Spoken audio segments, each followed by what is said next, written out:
7 de septiembre de 2022. Oficinas de Binance. Finalmente lo hemos decidido.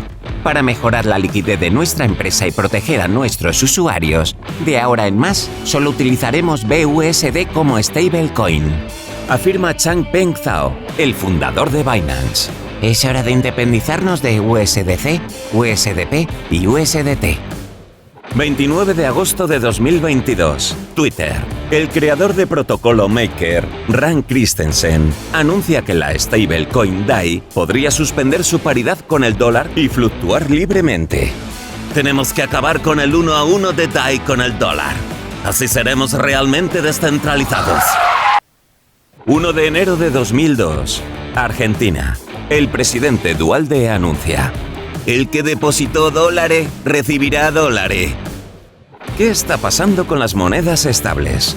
¿Se viene un nuevo paradigma en cripto? ¿Terminará esta historia con un helicóptero huyendo de la Casa Blanca? La estabilidad es algo muy importante. Recuerdo que era una palabra en la década del 90 en Argentina, la estabilidad, el 1 a 1. ¿Podremos mantener el 1 a 1 en cripto? De eso vamos a hablar en esta nueva emisión de ¿Por qué no te habré hecho caso?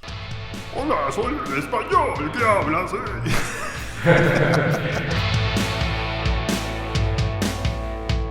¿Por qué no te habré hecho caso? Un podcast de Santi Siri en el que te contamos todo sobre el mundo cripto. Dirigido por Hernán Zin y producido por Podland, la revolución del podcast. Bueno, recientemente leí un tuit que tiró así sensacionalista, de forma sensacionalista. Arrancaron la guerra de las stables. Arrancó la guerra de las stables. ¿Por qué arrancó la guerra de las stables? Porque empieza a haber, a partir del avance regulatorio de los Estados Unidos, cierta presión sobre los proyectos que tienen que ver con stablecoins, las famosas monedas estables, que son 1 a 1 con el dólar. Por ejemplo, el caso de USDC, de Circles, o el Tether, el USDT, o el DAI, hecho por MakerDAO. Y se está empezando a ver que las empresas o las organizaciones que están operando con dólares temen un poquito de este avance regulatorio, donde, por ejemplo, recientemente Binance anunció que todas las stables que están dentro de Binance en USDC, la de Circles y otras, van a empezar a dejar de ser apoyadas por Binance y las va a convertir directamente, esas tenencias, las va a convertir en BUSD, que es el stablecoin propiamente dicho de Binance.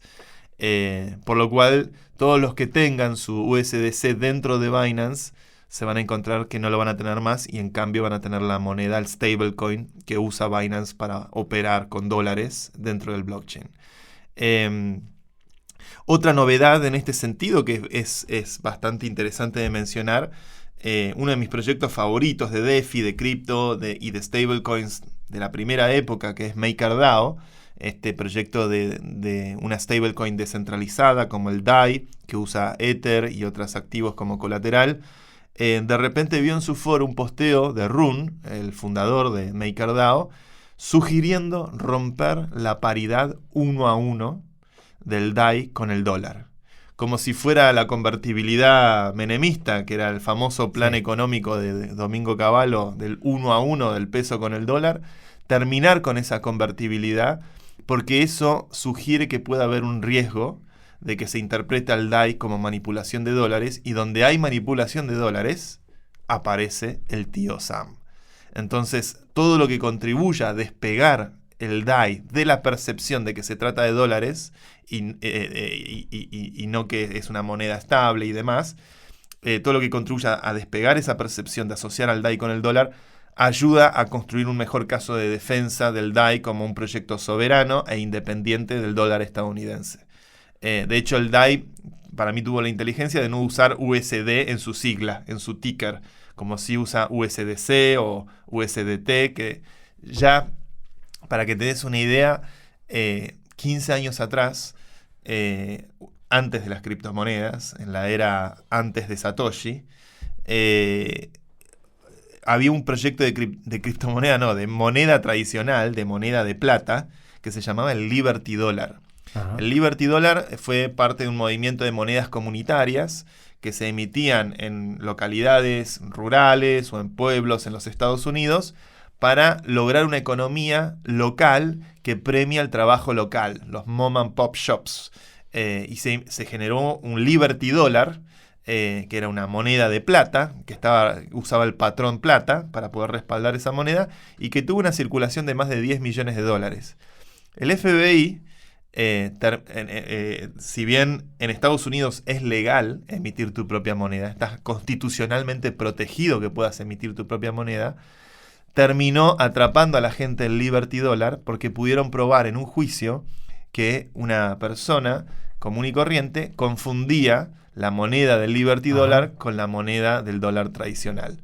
Y de esa forma, los que armaron el proyecto del Liberty Dollar, bueno, sufrieron sanciones, no sé si alguno habrá terminado en cana, pero terminó el FBI básicamente cerrando un proyecto que estaba hecho con principios americanos, ¿no? La libertad de emitir moneda, que para quien conozca la historia de los Estados Unidos y mira el siglo XIX era muy parecido a esta época con cripto. Había muchas monedas privadas, muchos bancos que generaban sus propias monedas, y después vino el monopolio del dólar y la Reserva Federal a principios del siglo XX. Por lo cual, creo que hoy, en el ámbito de las stablecoins, se empieza a sentir la presión regulatoria del gran brazo de los Estados Unidos. Sí, a mí me encanta, porque mira que llevamos hablando de stablecoins, estamos en el capítulo 31 de Por qué no te habré hecho caso, y es la primera vez que traes siempre con tu brillantez esta analogía con el 1 a 1 de los 90 en Argentina, ¿no? Digamos, en Argentina lo hemos inventado todo de alguna manera. La virome, el colectivo y ahora el stablecoin ya era algo que inventó Cavallo. Así que ahí, para quien no entendiera la stablecoin, que vuelva a los 90 en la Argentina y diga, bueno, $1, $1, ¿no? Y después se fue todo al demonio, que es un poco lo que tienen miedo los estados. Digamos, los estados tienen el predominio de la fuerza y la emisión de moneda. Y el dólar, que está tan disparado, que está subiendo a unos valores, rompiendo la paridad, superando al euro, eso daña mucho las economías emergentes, que tienen que exportar, que tienen que pagar deuda, inclusive Europa, que es una gran potencia mundial, está sufriendo que el dólar sea tan grande porque todo lo que queremos importar nos cuesta el triple, empezando por la energía, que es lo que más nos está penalizando, ¿no? Entonces, todos estos movimientos que está haciendo China con su cripto, India con su cripto, Rusia con su cripto nacional, con su CBDC, de independizarse del dólar, la verdad que yo lo veo así, en términos puramente económicos, como algo muy sano. Nos estamos desapegando de una moneda que nos condiciona a todos y sobre la cual no tenemos poder de decisión, porque nosotros no votamos republicanos o demócratas, no votamos Joe versus Roe y no votamos las armas, no. A nosotros nos viene impuesto una moneda que después de Bretton Woods, que después de la Segunda Guerra Mundial, fue la que lideró el mundo, pero parece que el mundo quiere emanciparse del dólar americano, tanto los propios estados como ahora a través de cripto. Pero la pregunta que te hago es, Santi, es la siguiente. Si DAI, por ejemplo, bueno, Luna se fue al carajo como 1 a 1 y eso fue una caída terrible y todos la sufrimos y no sé quién decía el otro día, vi una entrevista y había perdido como $30 millones, uno de estos de YouTube que odio. Y eso ha contribuido a esta avanzada regulatoria. También, y Tether lleva años en juicios y pagando multas a la SEC, porque la verdad que el gobierno de Estados Unidos quiere saber si hay respaldo de esos dólares stablecoin, ¿no? Quiere saber, bueno, ¿está respaldado esto o no? Que eso es lo que les preocupa, que haya una gran estafa. También les interesa tener el poder. Pero lo que te digo es, si DAI, que es un proyecto del que siempre hablas maravillas y que a mí también me encanta, deja de tener la paridad con el dólar, ¿cómo estimamos su valor? ¿Será con relación a Bitcoin, con relación a Ethereum, con relación como Bitcoin y Ethereum? También es una paridad que siempre estamos viendo, ¿no? ¿Qué relación hay entre Bitcoin y Ethereum? Ahora Ethereum lo está haciendo muy bien. De cara al merge, el Bitcoin sigue cayendo, está en 19, pero Ether ha aguantado, digamos. Cuando queramos relacionarnos y decir, bueno, se está cayendo el mercado, voy a vender mi Ether y quiero comprar DAI. Pero ¿cuánto vale este DAI? ¿En qué relación a qué? ¿Cómo ves ese futuro? Por ahora la propuesta es simplemente un posteo en el foro de gobernanza de MakerDAO, hecha por Rund, que es un desarrollador muy prestigioso, muy reconocido en la industria, fundador de MakerDAO. y es simplemente, mira, te voy a leer el título del posteo que dice. Dale. Hacia el camino del compliance. Vale. The path of compliance and the path of decentralization. El camino del compliance y el Pero camino primero de la dice compliance. Sí. Al revés. Sí, hombre. ¿Por qué Maker no tiene opción más que prepararse para hacer un DAI de libre flotación? Si algún historiador argentino recuerda, cuando Argentina termina en la crisis del corralito del 1 a 1, fue una crisis por el solo hecho de que obviamente la máquina de imprimir dólares no es argentina, es americana. Entonces, desde el momento en que Estados Unidos, con la guerra del terrorismo, los ataques de las Torres Gemelas y demás, cambia su política, no van a estar poniendo en su lista de prioridades la economía argentina, ¿no? Y de hecho hubo un famoso rescate que buscaba el gobierno de la Rúa en esa época, que nunca terminó de llegar, y eso acelera y precipita el fracaso del experimento de la convertibilidad. Y cuando lo que ocurrió en Argentina fue que empezaron a salir las cuasimonedas, porque legalmente no se podían imprimir pesos si no había dólares que cubrieran esos pesos. Ajá. Entonces apareció el patacón, el ECOP, no sé, una serie de monedas. Las provincias empezaban a emitir sus propias monedas para poder usarlos, pagar los sueldos. pagar sueldos y no tener una crisis, que efectivamente esa crisis se notó muy fuerte en la calle e impulsó un golpe cívico de Duhalde. Habrá que ver cómo los historiadores de Duhalde y Alfonsín, bueno, impulsó un cambio de gobierno que después trajo la famosa frase por la cual hoy es recordada Duhalde, el presidente que terminó tomando el poder después: el que puso dólares recibirá dólares. E inmediatamente vino una devaluación que puso 4 pesos igual a $1. Es decir, pasamos del 1 a 1 al 4 a 1. Hoy estamos, 20 años después, en el 200, 260, 280 a 1. Y 5 tipos de dólares que yo veo el periódico argentino. Llevo 30 años fuera y digo, no entiendo nada. El dólar soja, el dólar... Los dólares del cartel que gobierna, porque el mercado es el mercado, ¿no? Claro. Estamos realmente ante una situación también de vuelta bastante compleja. Entonces la libre flotación es más delicado o es más complejo económicamente. No necesariamente puede salir bien que la convertibilidad. O sea, ese es el debate. Es un debate ideológico y complejo que se da no solamente en cripto, se da claro, en todos fuera los de cripto ámbitos. también, claro. Habrá que ver qué sucede. Hay algunos proyectos que podemos mirar en el ecosistema de cripto. Hay un proyecto que se llama RAI, que a mí me gusta mucho, Sí. que es tratar de imitar lo que hizo DAI, salió un par de años después, que es hacer una stablecoin. De hecho, RAI sale al mercado a $3.14 por RAI en vez de 1 a 1. Ajá. Es decir, Pi RAI en vez de 1 a 1, y cotiza en el rango de los $3 elásticamente en función de la volatilidad que tiene el colateral, que en el caso de RAI es Ether. Que esto es lo que no tenía Luna. Luna y Terra eran una y la misma cosa, que aparentaba ser dos cosas distintas y nunca lo fueron.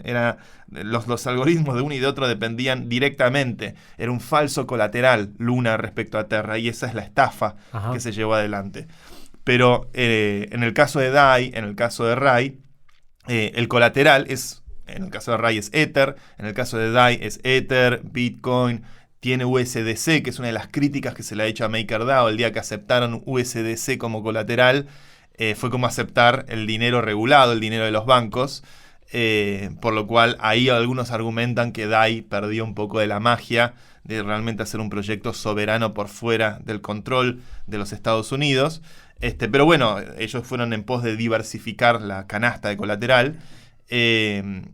Y el desafío de estos proyectos es, bueno, si va a flotar el precio, puede ser que nominalmente se vaya del valor de una unidad equivalente a $1, y que tenga libre flotación de mercado en función de la oferta y la demanda, similar a cómo es la relación entre el euro y el dólar.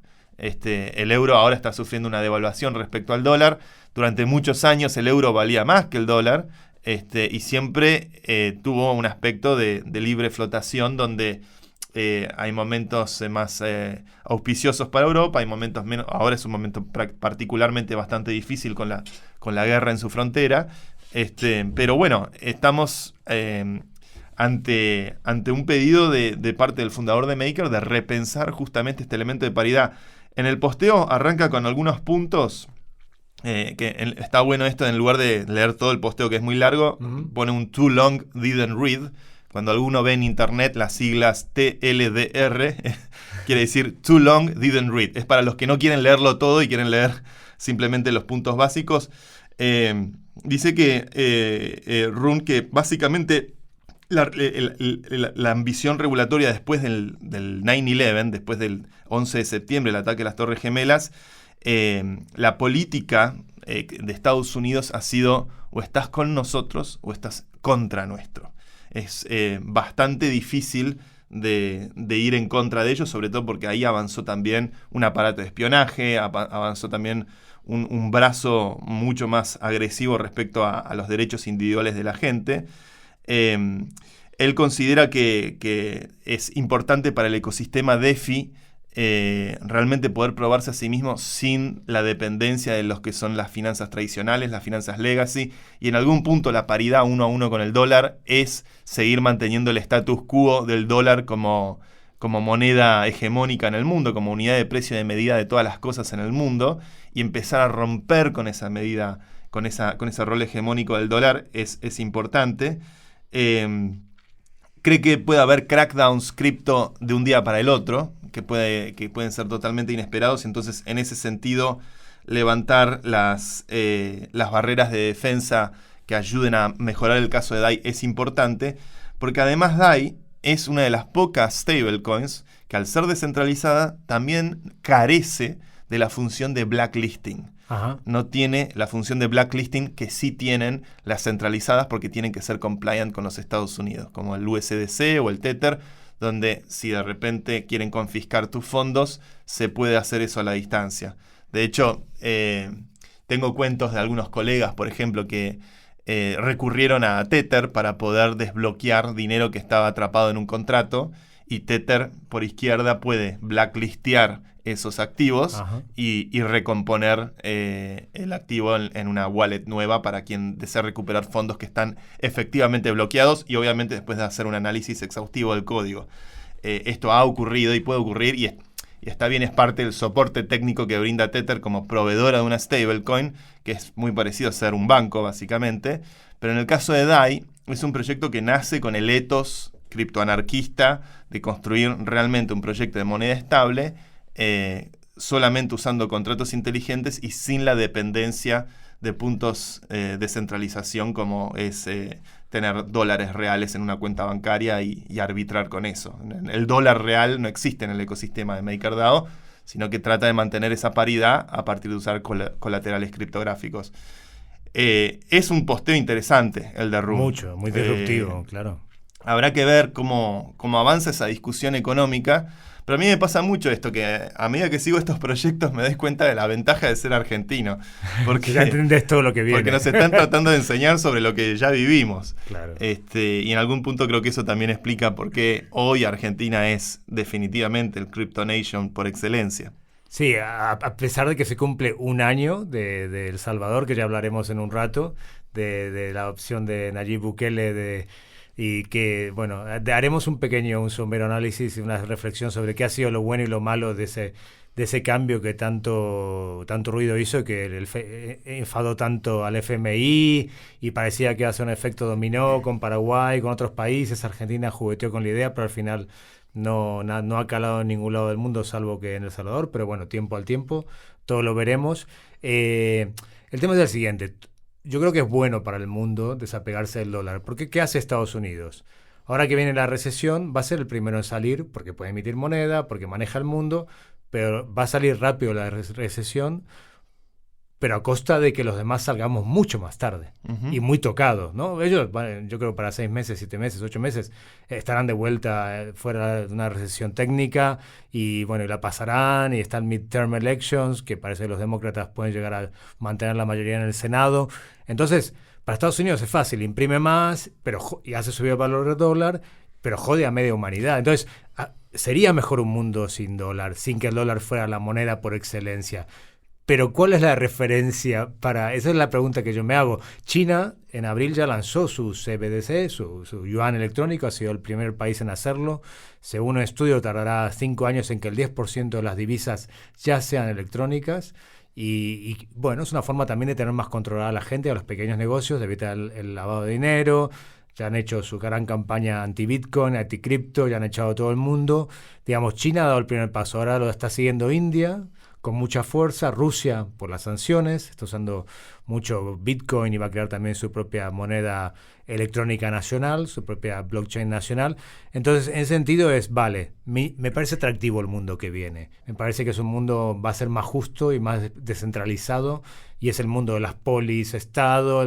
Vamos a un mundo mucho más donde va a haber menos control central, y en sentido cripto ya lo venía anunciando, ¿no? Pero imaginarnos qué es lo que viene es lo difícil, ¿no? Bueno. ¿Cuánto te va a valer el próximo Apple 14, el iPhone 14 en DAI, en dólares, en yuanes, en rublos o en rupias, ¿no? ¿En qué nos vamos o en euros? ¿Cuál va a ser el valor de las cosas? ¿Qué tendremos de medida de valor de las cosas, Santi? Imagínatelo, porque sé que es una pregunta súper complicada. No, es la barrera psicológica. O sea, cuando definimos moneda es algo que tiene que tener 3 propiedades, ¿no? El reserva de valor, el libre intercambio, y después la barrera psicológica más difícil, unidad de medida. Claro, eso me refiero, ¿no? Unidad de medida. Esa es la la unidad palabra. de medida es algo extremadamente cultural. Estamos todos acostumbrados a poner los precios en algo parecido al dólar. Sí. En Argentina, por ejemplo, ningún bien realmente relevante, más allá de las cosas cotidianas de todos los días, se pone en precio en algo que no sean dólares. O sea, las propiedades, los automóviles, casi todo, cada vez está... El punto de referencia siempre ha sido el dólar, a pesar de que se supone que se tiene que hacer las cosas en la moneda nacional, a la cual nadie le tiene confianza. Hoy, lo complejo de esto es que estamos en un mundo donde más del 80% de los países hoy tienen una inflación de 6% anual o más. Uh-huh. O sea, la inflación está creciendo en todas las naciones del mundo. E históricamente, el recurso que ha tenido los Estados Unidos para mantener una inflación baja, ¿cómo se mantiene una inflación baja? Bueno, haciendo que la producción de los bienes de consumo sea barata. ¿Cómo se hace que la producción de los bienes de consumo sea barata? Históricamente la política norteamericana ha sido la del outsourcing, es decir, la de mandar a producir las cosas afuera, mandar a producir las cosas donde la mano de obra es mucho más barata que la mano de obra dentro de su propio país. Por ejemplo, China, desde la época de Nixon en adelante, producir los iPhones o, no sé, un montón de objetos de bienes de consumo en un país como China, donde el trabajo, el labor, es mucho más barato que domésticamente dentro de los Estados Unidos, es una forma de garantizar que los precios de los bienes de consumo sea bajo, y de esa forma podríamos argumentar que Estados Unidos históricamente siempre trató de exportar la inflación a los países de afuera. Ajá. Y mantener los precios de consumo de lo que ellos consumen internamente relativamente bajo. De hecho, la gasolina ha bajado en Estados Unidos el precio, mientras que aquí no deja de subir en Europa, uh-huh. ¿no? Es una locura. Bueno, ¿qué pasa ahora? ¿Qué pasa con China en el siglo XXI? ¿Qué pasa con China en esta coyuntura nueva del gran líder Xi Jinping, esto dicho entre comillas, y Putin haciendo prácticamente una maniobra de tenaza sobre Estados Unidos? Es que China no es una región que ya esté dispuesta a seguir siendo obediente a los anhelos y deseos de Estados Unidos. China está en un camino de crecimiento propio muy importante, y de construcción de un modelo alternativo al modelo occidental muy importante, y de competir directamente en la arista comercial con los Estados Unidos, así como Rusia compite militarmente con los Estados Unidos. Ya tiene su propia clase media, que una clase media impresionante, que viaja, que tú vas a Shanghái y no puedes creer los centros comerciales que tienen, que vienen aquí a Europa y compran todo, ¿no? De hecho, el Corte Inglés, para la gente que no conozca, España es un gran centro comercial que está por todos lados. La parte de lujo está todo en chino. Eso es lo loco, ¿no? Lo extraño de China es que yo me acuerdo que fui a Guangzhou y pensaba que Guangzhou iba a ser, no sé, como Rosario o Córdoba, una ciudad... Y me encontré con una ciudad que es 700 veces más grande que Buenos Aires. Y era una ciudad que yo no conocía. O la propia Wuhan, donde se comía al murciélago. Es una ciudad del futuro, vamos. Es realmente un país importantísimo, uh-huh. Que no se va a achicar frente a los desafíos que afronta el siglo XXI.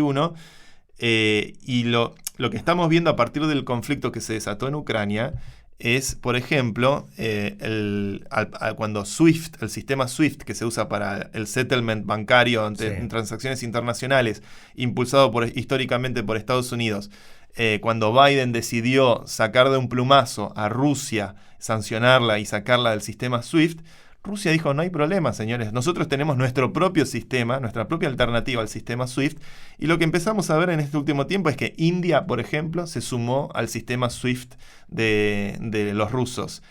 Arabia Saudí, Dubái, se sumó al sistema SWIFT de los rusos. Porque se está tratando de construir desde la perspectiva rusa o desde la perspectiva china un mundo multipolar. Y en ese mundo multipolar, la solución, hablando de finanzas tradicionales, la solución bancaria tradicional no va a ser la norteamericana. Va a haber una competencia entre soluciones rusas, soluciones chinas, soluciones indias, que van a tratar de correr el foco.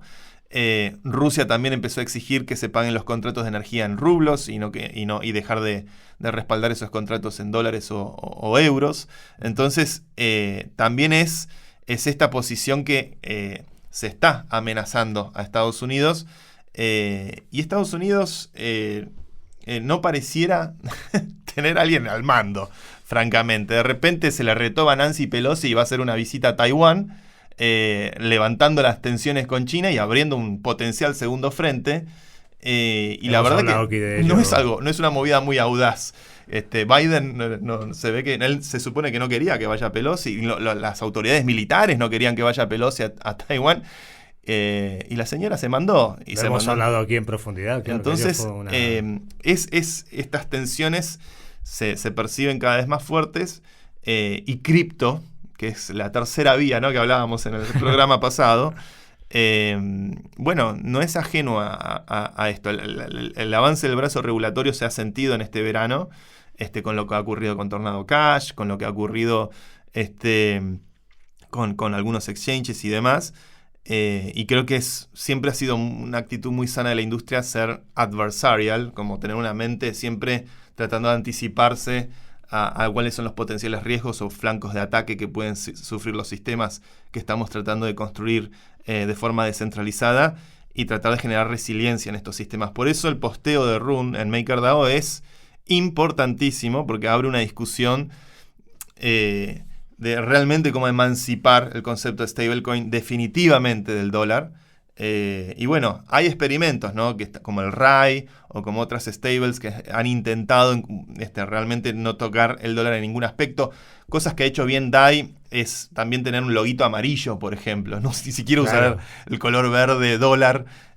Son todas cuestiones que ayudan a que construyamos una alternativa genuina de este patrón dólar, que desde Bretton Woods en adelante, desde la victoria de la Segunda Guerra Mundial en adelante, ha digitado y marcado las finanzas del mundo durante los últimos 70 años. Y si uno mira, hay un chart muy bueno, que lo he visto compartir por bitcoiners que son muy monetaristas.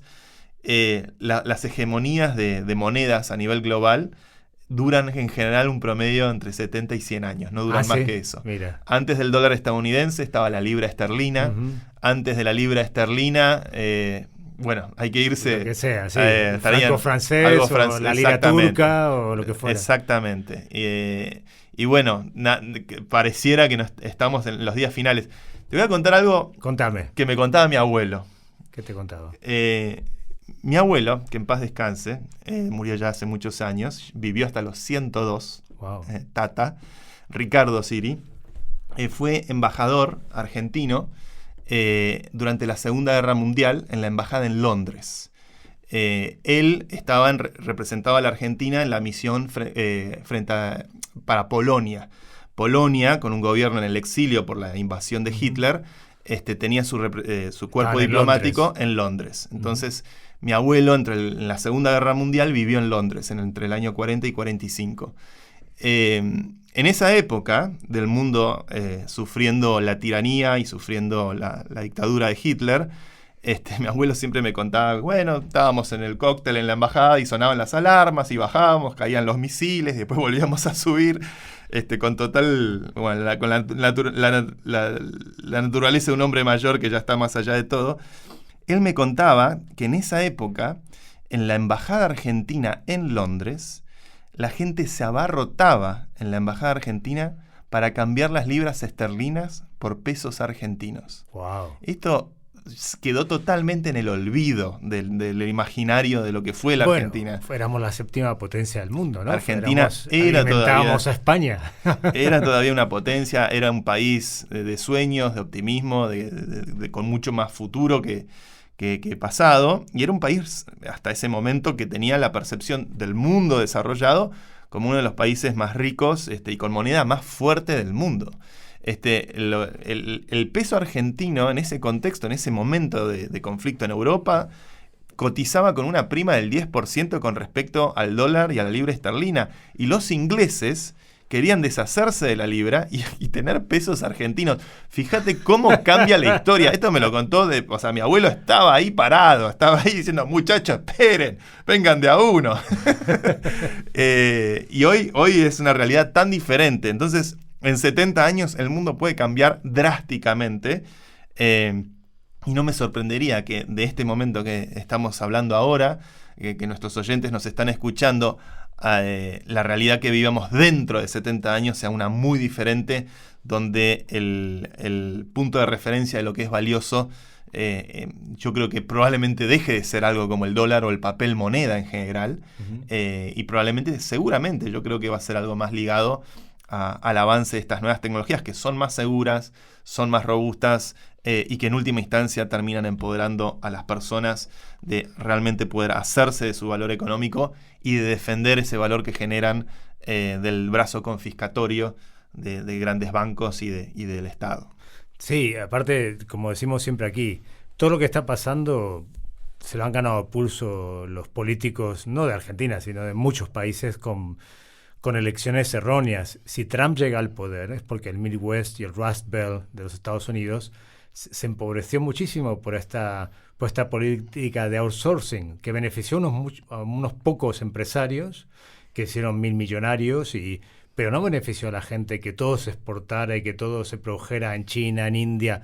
Hay un estudio de Economist que me parece muy interesante que dice, bueno, aunque se haga lo textil en Bangladesh y nos parezca una forma de explotación, sí que eso ayuda. Esos $20 que una mujer que hace un vestido para Zara en un taller en Bangladesh, trabajando 2 horas al día, sí que hace que esa sociedad se levante. Y eso es interesante.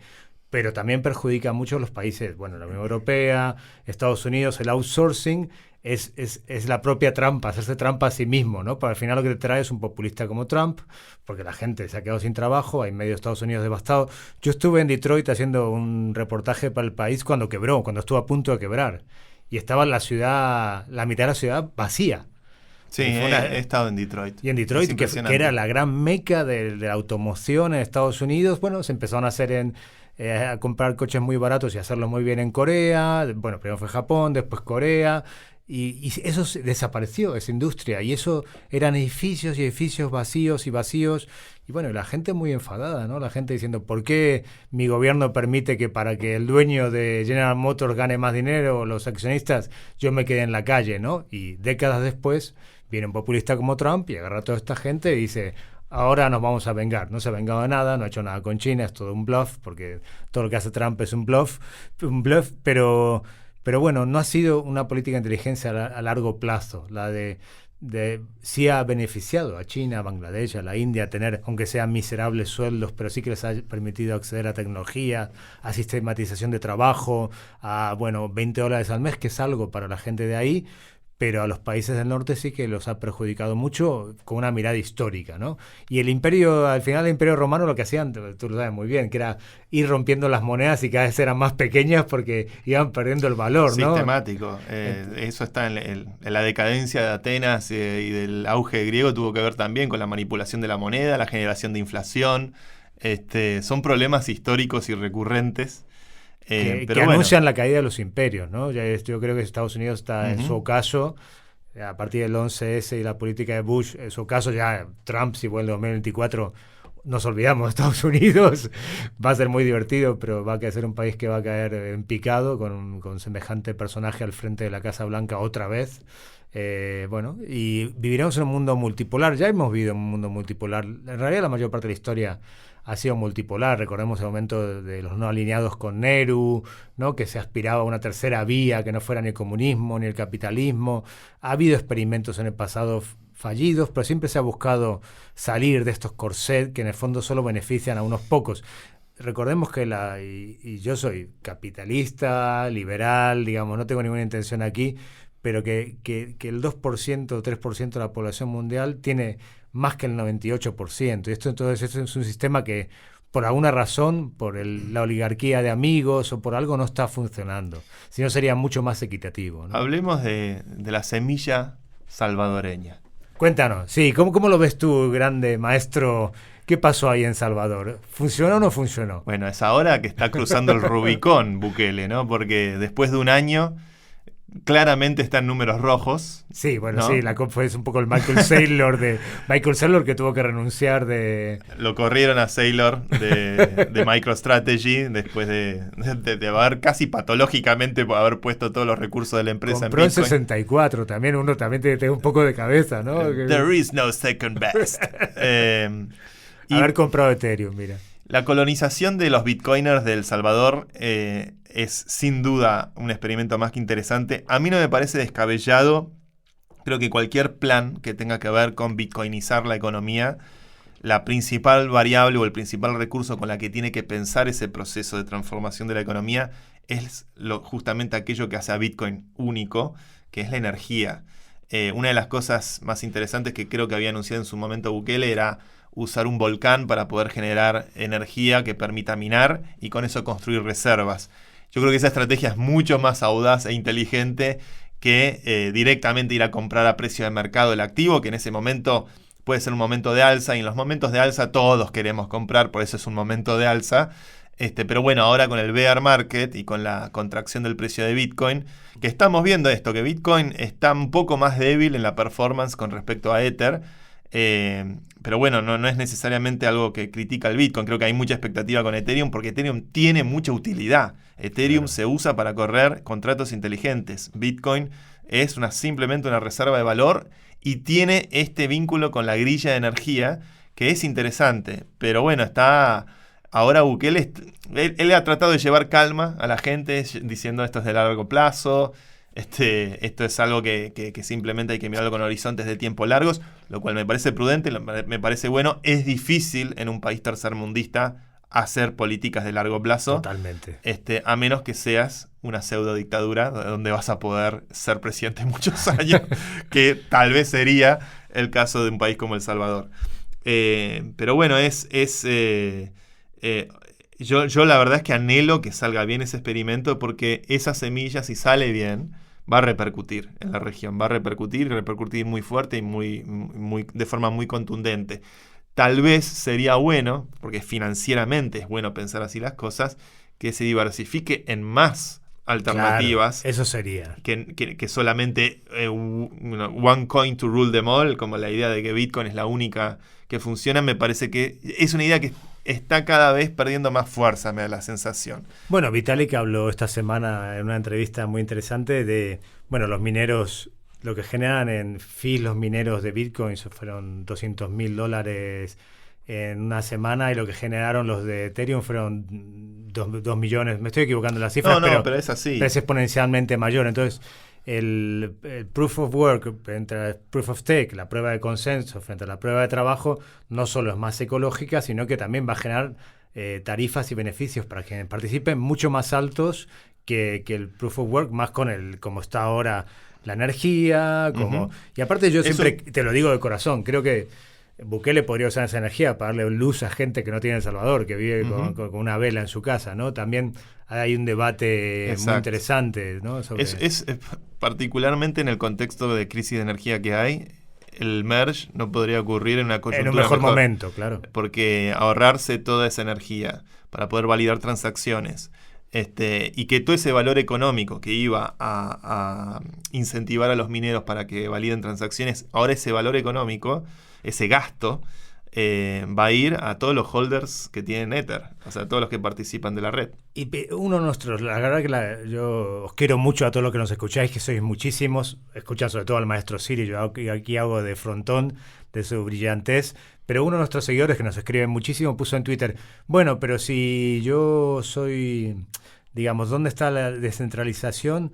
Si yo para usar, uso al final el Amazon Web Service para usar mi... Infura, por ejemplo. Vale, dale la solución, decirle dónde lo tiene que hacer, porque él dice, yo quiero ser staker de Ethereum, pero no quiero, al final vuelvo a depender de Jeff Bezos, y al final le nos salimos. Obvio. Bueno, creo que el Proof of Stake requiere que todos tomemos la vocación de... Además de que es una excelente forma de aprender y de entender el detalle fino de cómo funcionan estas cosas, que todos podemos levantar un nodo. La diferencia entre Proof of Stake y Proof of Work, a título de la computación casera, de lo que podemos hacer en nuestra casa, que si yo quiero levantar un nodo de Bitcoin, que no solamente lea el blockchain, que eso se puede hacer con cualquier computadora, sino que además pueda escribir el blockchain, es decir, que pueda minar bloques, me va a salir carísimo en energía. Voy a tener primero comprar hardware especializado, placas ASICs, que van a estar todo el tiempo prendidas, que van a consumir tanta energía como un aire acondicionado o una heladera, es decir, va a consumir mucha energía, y seguramente eso, a menos que uno tenga la virtud de vivir en un país donde la energía se subsidiaba, como era el caso de Argentina hasta hace muy poco, es muy caro, es realmente muy caro. No, y aparte esto empuja a que los mineros de vez en cuando salgan a vender y el precio caiga y la fluctuación del precio no sea de oferta y demanda, sino que hay gente que tiene que pagar los costes de desorbitados de esa energía y tiene que salir de vez en cuando, bueno, vamos a vender Bitcoin porque tenemos que pagar toda esta energía. Y eso hace que el mercado sea tan volátil también. De hecho, ¿no? En Europa, a mí una cosa que quiero experimentar, en Europa, obviamente se vienen meses complicados con el invierno, pero algo que me gustaría experimentar es poner un pequeño panel solar y usar ese panel para poder minar. Entonces, y no depender del costo de energía que implica conectarse a la grilla, pues es muy cara la energía y va a serlo aún más en los próximos meses. Pero bueno, con Proof of Stake, todo ese costo de energía desaparece, el 99% de las emisiones de la red de Ethereum va a desaparecer, y uno con una computadora casera haciendo staking, es decir, poniendo en un plazo fijo esos Ether y comprometiéndose a no tocarlos, uno tiene el derecho a poder validar transacciones. Y eso no tiene costo de energía, es simplemente una computadora que está conectada a Internet. El único mantenimiento importante es garantizar que esa computadora esté la mayor cantidad de tiempo posible conectada o que no pierda conexión. Si uno corre el riesgo de slashing, que puede perder algunos Ether. Igual, por estar desconectado en Internet, el slashing, por estar 1 hora, 2 horas desconectado, no va a ser más que centavos de dólar. Entonces, no es... Ojo con los cortes de luz, la gente volviendo a casa corriendo. Bueno, puedes tener una pequeña base de estas baterías. Sí, hay baterías. Bueno, hay formas, ¿no? Claro. Pero el Proof of Stake definitivamente es una solución mucho más ecológica. Yo soy partidario de que las dos cosas son necesarias. ¿Seguís creyendo en Bitcoin? ¿Seguís creyendo en la barrera termodinámica y la importancia que tiene? ¿O cada día crees menos, como decía Vitalik? No. A ver, hay una parte mía que son más de 10 años siguiendo esto y valoro mucho lo que Bitcoin ha generado. Bitcoin tiene cosas muy poderosas como la idea de una política económica absolutamente predecible, como la emisión de 21 millones y ni una unidad más, lo cual desde una perspectiva del patrón oro o de escuela austríaca es un atributo deseable para una moneda. Ethereum no tiene esa política económica porque Ethereum cumple una función diferente. Ethereum tiene la utilidad de financiar computaciones descentralizadas. Entonces, para poder resguardar la seguridad de esas computaciones descentralizadas, su emisión va en función de su demanda. Porque no es una red que simplemente trata de funcionar como reserva de valor, como es el caso primario de uso de Bitcoin. Pero sí creo que Bitcoin, en lo que es el Estado, lo que está haciendo El Salvador, o lo que potencialmente podría ser países de Latinoamérica, de África y demás, es usar recursos de energía que generan excedente energético a minar y con eso construir reservas. Argentina, que es un país que tiene capacidad nuclear, genera excedente de energía porque no llega a abastecer, esto lo hemos dicho en emisiones pasadas, y con eso esa energía desperdiciada se podría tranquilamente minar y construir reservas. Pero bueno, requiere una voluntad política al primer nivel. Requiere de un presidente o de un superministro, guiño, guiño, que voy a Buenos Aires en octubre, podemos hablar, pero que podría ayudar a realmente construir reservas sin dilapidar las reservas del Estado, que son sensibles, son frágiles. Y en el caso de El Salvador, me parece que lo interesante de Bukele era eso, tratar de usar fuentes de energía renovables, como el tema de los volcanes, y con eso poder armar una infraestructura que permita construir reservas de forma más orgánica y sostenible, y no estar en la especulación y en los vaivenes del mercado. Ambas cosas son necesarias. Ethereum necesitó mucho de Bitcoin para poder existir. O sea, casi todo el Ether que se vendió inicialmente se vendió a cambio de Bitcoin, no se vendió a cambio de dólares.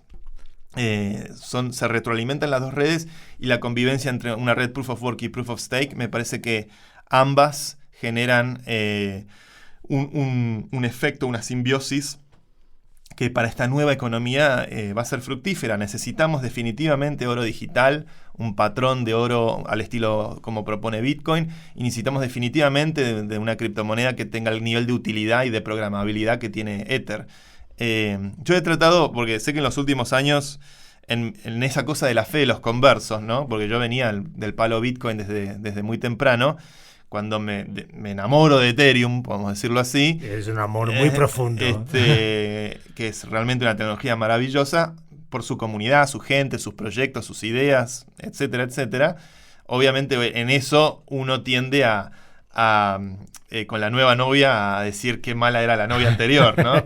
Pero ahora estoy más maduro, estoy más herbívoro, león herbívoro, y me parece que las dos cosas son muy, muy, muy valiosas. Las dos son necesarias, pero tienen aplicaciones estratégicas distintas. En mi gobierno, acumularíamos reservas en Bitcoin y fomentaríamos el uso de Ethereum para stablecoins o pagos cotidianos. Los Layer 2 de Ethereum va a ser una ola importantísima que va a bajar el costo de transacción enormemente, aumentar la escalabilidad y hacer que esto realmente pueda llegar a todos los rincones de la sociedad.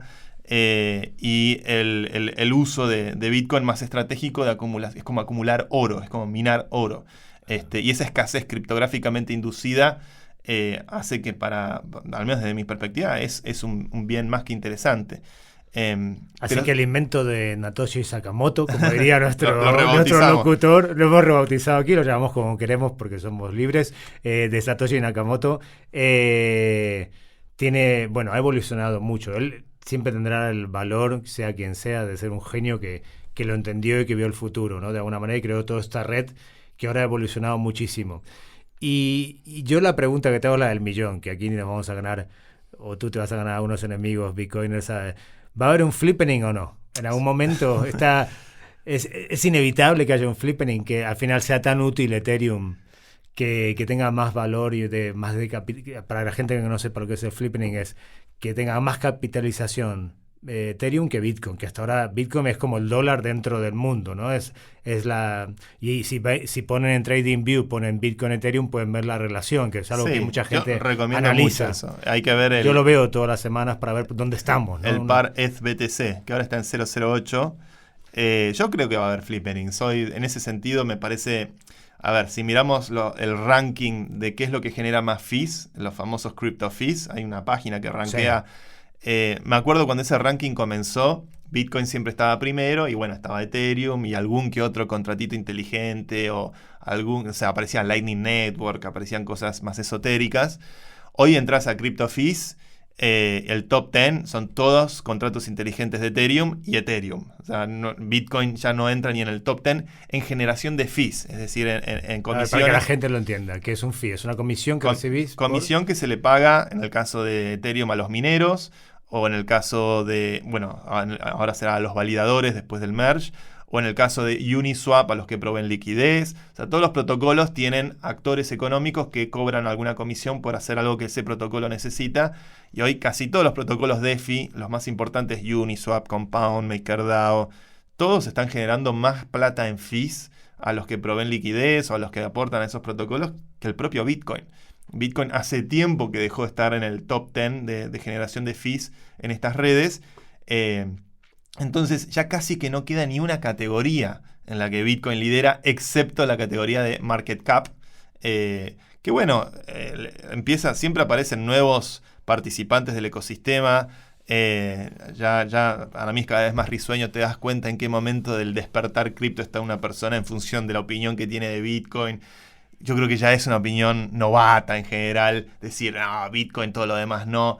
Eso ya quedó medio old school desde mi punto de vista, porque la conversación que hay en Ethereum está tantos capítulos más avanzada que la conversación que hay en Bitcoin, que ya es como medio ridículo tratar de pretender que hay una equivalencia en la carrera de eso, y en ese sentido yo sí veo que hay mucho más upside de innovación y de crecimiento y de impacto económico en el avance de Ethereum que Bitcoin, que se ha quedado estancado. Bitcoin tuvo un par de proyectos como Lightning Network y demás, pero que están con las ruedas muy engrasadas, no vuela realmente, no son proyectos que crecen fuerte. Poniendo un paralelismo con la vida real, a ver, te voy a decir una tontería seguramente. ¿Sería como comparar el oro con Internet, de alguna manera? Es interesante esas metáforas que le dijiste. Puede ser. Tengo el oro en mi casa, pero lo que uso todos los días es Internet, digamos, y el móvil y el celular, y lo otro lo tengo guardado por si viene... Bueno, la verdad que si ves el oro ha sido una mala inversión, pero digamos, tengo esto por si pasa algo y esto es lo que uso todos los días. La ¿no? utilidad de Ethereum por sobre la utilidad de Bitcoin es como absurda, sí, la diferencia, ¿no? Y la verdad que yo en mi día a día cada vez me impresiono a veces cuando me detengo y digo... Todas las acciones que usé en la computadora en el día que dependieron de usar Ethereum de alguna forma u otra, para firmar algo, para votar, para hacer una transacción, para comprar un NFT. Cada vez más mis interacciones diarias con mi teléfono y mi computadora de alguna forma u otra pasan por esta Web3, esta nueva Internet, y eso es muy potente. Es muy potente lo que estamos hablando acá. Y todavía cuando salís a la calle y mirás a la gente, te das cuenta que, bueno, sos parte de una minoría muy pequeña todavía. Entonces el espacio para crecer es muy grande, y las nuevas generaciones, además, que ya nacen mucho mejor afinadas para entender este tipo de cosas, seguramente van a seguir sorprendiéndonos con más innovación. Y yo en eso me parece que es justamente el flippening, es como la frutilla del postre, es la estocada final. Creo que va a suceder, no sé si va a suceder en el corto plazo. En el corto plazo va a ocurrir el merge, que nos hemos morfado, no sé, 5 o 6 años de los bitcoiners diciendo nunca va a ocurrir, nunca va a ocurrir. De Vitalik todo con canas y ya viene el merge. Sí. Nunca va a ocurrir. Bueno, estamos a pocos días, ya ha ocurrido en todas las testnets. A mí me llegan los upgrades que tengo que hacer de mi nodo y ya hago todos los upgrades. Ya en la letra fina se nota que está por ocurrir.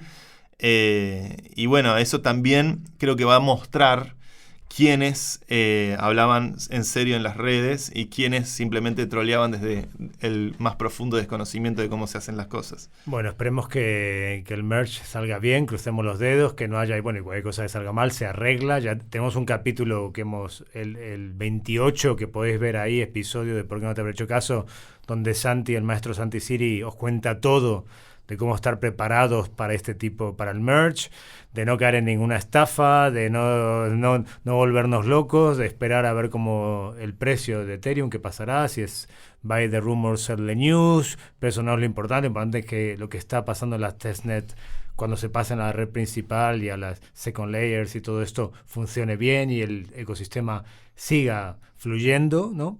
Y ojalá salga bien, nos queda nada, es un evento histórico que está a la vuelta de la esquina, ¿no? Así es, ojalá sea algo que contribuya al mejoramiento de todo, que contribuya al cuidado del planeta, que contribuya a una red más segura, y que sea un paso más, en el fondo es un paso más de muchos pasos que vendrán en el desarrollo y el avance de nuestra civilización planetaria en pos de una sociedad libre, democrática, y para todos, sin estados nacionales, sin bancos, sin burócratas, donde la humanidad logra alcanzar el esplendor cultural, económico y político en el siglo XXI. ¿Por qué no? Santi Siri, presidente del mundo, yo lo voto. No, por favor, ningún cargo para mí. Exacto, ningún cargo, solo...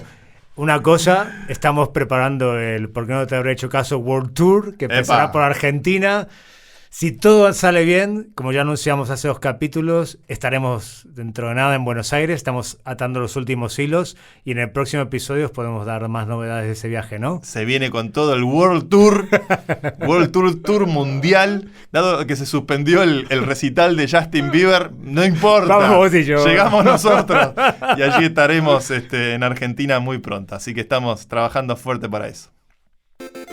¡Ánimo! ¡Saldremos de pobres con esto! Si te ha gustado este podcast y quieres más información, síguenos en nuestras redes sociales @somospodland o en nuestra web podland.com y no olvides darle al botón seguir para enterarte de nuevos episodios. Producido por Luciano Pozzi. Investigación Lucía Lopreyato. Diseño de imagen Juanjo Contreras. Locutado por Fernando Simón. Productora ejecutiva Julia Gómez Cora. Presentado por Santi Siri y dirigido por Hernán Zin. El presente podcast no supone asesoramiento financiero de ningún tipo, sino simplemente la opinión de sus participantes.